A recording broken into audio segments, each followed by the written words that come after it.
quitte progressivement le premier plateau. On traverse quelques champs et puis on se dirige vers cette côte là. Parce que les plateaux jurassiens ils sont parsemés de plissements, donc c'est des côtes. Donc on va longer cette côte là pour basculer de l'autre côté. Alors, je crois que ça s'appelle la côte de Leute. Et voilà la côte de Leute, on s'en rapproche. On est rentré en forêt et on va essayer de passer ce petit col.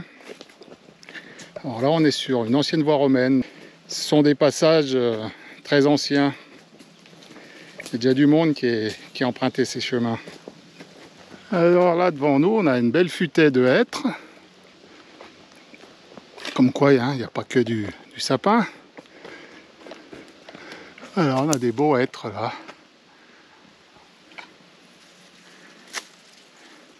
Alors là on est plutôt sur des versants nord. Donc c'est peut-être plus frais. Un bouquet de futaies régulières de hêtres. Et nous on monte. On monte doucement mais on monte. On retrouve quelques bouquets de sapins qui ont été plantés au milieu des hêtres.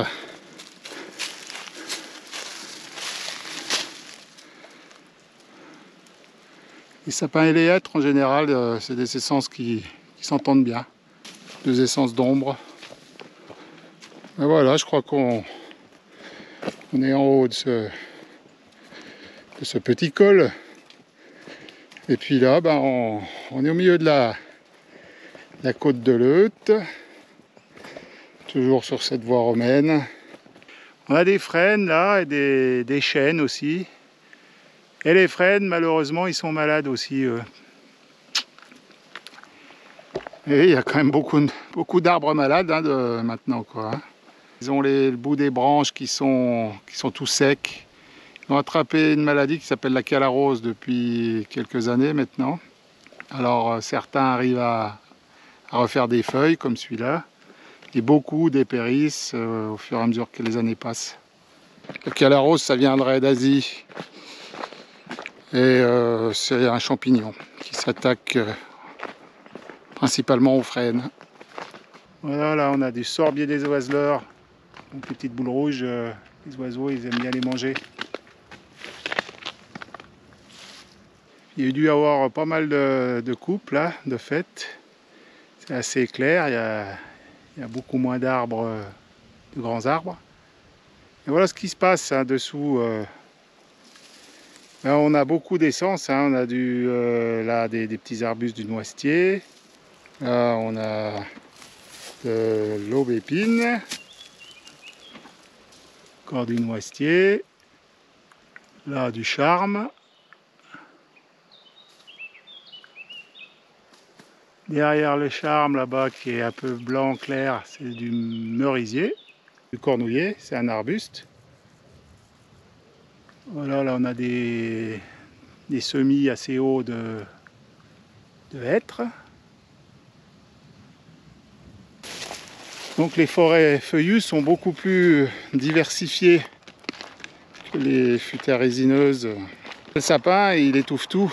Donc, et en plus, pendant des décennies, les forestiers ont favorisé le sapin. Donc tout ce qui n'était pas sapin était éliminé. Donc ça n'a pas aidé à avoir des futaies mixtes, on pourrait dire. Avec plus de feuillus. Là, un merisier, là.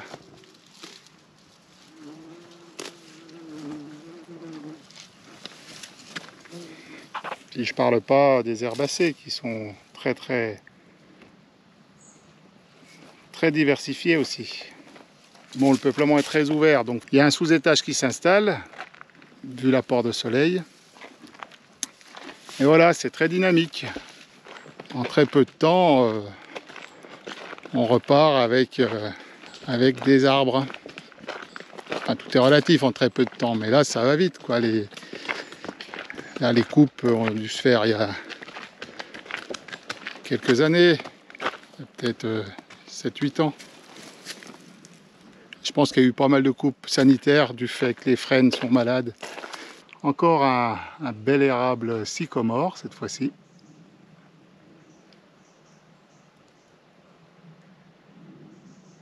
Et là on retrouve du taillis de charme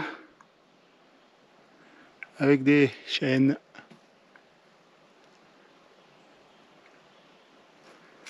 Et des frênes encore.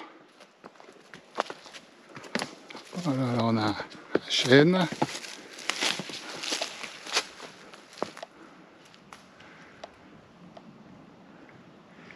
Et juste à côté de lui, là, celui-là, là, eh ben, c'est un érable plane avec les feuilles découpées et pointues. Il est très beau d'ailleurs. Et quelques hêtres aussi. Mais petit à petit, ben, on a des peuplements qui sont sur des sols plus secs. Mais voilà, ça va pas trop mal. C'est des peuplements feuillus qui sont là depuis longtemps. Donc ils sont un peu plus adaptés à ces rigueurs de sécheresse. Donc peut-être qu'ils encaissent mieux ce qu'on vit actuellement. Ces canicules, ces sécheresses répétées, ces manques d'eau. En tout cas pour le moment. Peut-être qu'eux aussi vont basculer à un moment donné. On va espérer que non. Là, on a du houx aussi. La végétation change selon les expositions. Sud, nord, est, ouest. En haut des crêtes. Dans les fonds. Voilà, on ne trouve pas les mêmes essences. C'est des peuplements qui sont en place depuis très longtemps. Puis qui ont un système de sylviculture assez ancien qu'on appelle le taillis sous futaie. En gros, les gens viennent couper le taillis là. Donc là, c'est du charme. Il y a de l'érable aussi, du tilleul. C'est des essences qu'ils rejettent de souche. Ils passent selon leurs besoins en bois, selon la richesse de la forêt, ils passent tous les 10 ans, 20 ans, 25 ans, tous les 30 ans. Et ils coupent tout le taillis, il reste que les futaies. Après, il y a un prélèvement qui se fait dans les futaies, en bois d'œuvre. Et puis on laisse faire comme ça, donc on laisse tranquille pendant 20 ans. Donc ça repousse. Et ainsi de suite. Donc c'est un système qui était très pratiqué encore jusqu'au début du XXe siècle parce qu'on avait besoin de beaucoup de bois de chauffage et c'était plus facile de faire du petit bois. On n'avait pas les outils d'exploitation d'aujourd'hui, donc il fallait mieux faire du bois de petit diamètre. Il n'y avait pas de tronçonneuse, encore moins d'abatteuse. Voilà, on adaptait là aussi la sylviculture aux besoins des hommes. Après, c'est un système qui est quand même beaucoup moins utilisé aujourd'hui, puisque voilà, depuis quelques décennies, on a voulu augmenter la part bois d'œuvre. Donc on a plutôt converti tous ces peuplements en futaies régulières, où là on veut faire du bois d'œuvre et pas du bois de chauffage. Mais malgré tout, au niveau sanitaire, c'est des peuplements qui se tiennent bien, en tout cas pour le moment. Malgré tout, là on a des zones très riches en bois d'œuvre. Il y a beaucoup de futaies de hêtres, de chênes aussi. Et là devant nous, beaucoup de pieds, et des gros pieds en plus. Bon, le hêtre arrive mieux à se renouveler dans ce système de taillis sous futaie, vu que c'est une essence d'ombre. Le chêne beaucoup moins. C'est pour ça que des taillis sous futaie à dominante chêne, comme dans la plaine, ont été plus ou moins abandonnés parce qu'on avait, de décennie en décennie, on n'arrivait plus à recruter des nouveaux petits chênes, car ils n'avaient pas le temps de passer du stade de semis à gaulis-perchis. Ils étaient rattrapés par le taillis de charme, etc. Mais ici, voilà, ça marche pas mal. Il y a beaucoup de frênes. Bon, ils sont un peu malades aussi. Malgré tout, des chênes et du hêtre. Et des érables aussi de temps en temps. Donc c'est une forêt qui est assez riche, hein, en feuillus. C'est sûr, on n'a pas les mêmes volumes à l'hectare ici que si on avait une futaie de sapins ou d'épicéas. Point de vue économique, on en revient toujours à l'économie, mais voilà, c'est ça qui mène le monde un peu, hein, jusqu'à aujourd'hui. Là on passe devant une exploitation de bois de chauffage. Voilà, là, il a été trié le bois. On voit qu'il y a du rondin, du bois rond, et du bois mal calibré, du quartier, du gros quartier, pas trié. Et là, plus loin, les personnes qui ont fait le bois, ils ont tout trié. C'est que du quartier, ce qu'on appelle du quartier. Principalement, c'est que du hêtre, un peu de frêne aussi. Voilà une belle pile de bois qui sera certainement mise en vente.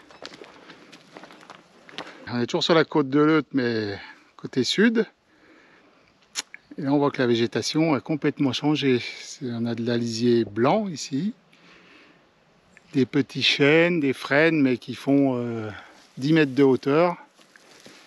Ça a complètement changé. Les sols beaucoup plus secs, beaucoup plus arides. Donc forcément, des arbres tout rabougris. Mais qui sont habitués depuis toujours à subir ces aléas. Donc, au vu du réchauffement, il y a des petits sapins là qui se sont installés dessous, qui eux risquent de souffrir. Mais oui, au vu des aléas climatiques qu'on connaît aujourd'hui, c'est peuplement qui souffrent depuis toujours finalement.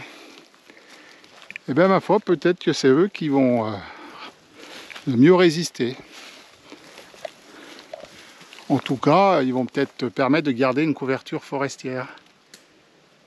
Alors pour le bois d'œuvre, on repassera quoi, hein, parce que forcément là, les chênes de 25 cm de diamètre, ça va pas aller bien loin quoi.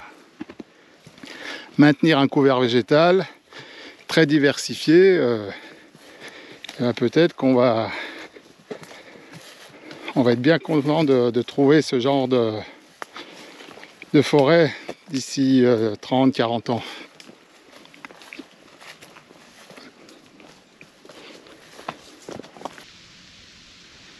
Et voilà d'où on vient. Premier plateau du Jura avec ses milliers d'hectares de futaies résineuses à perte de vue.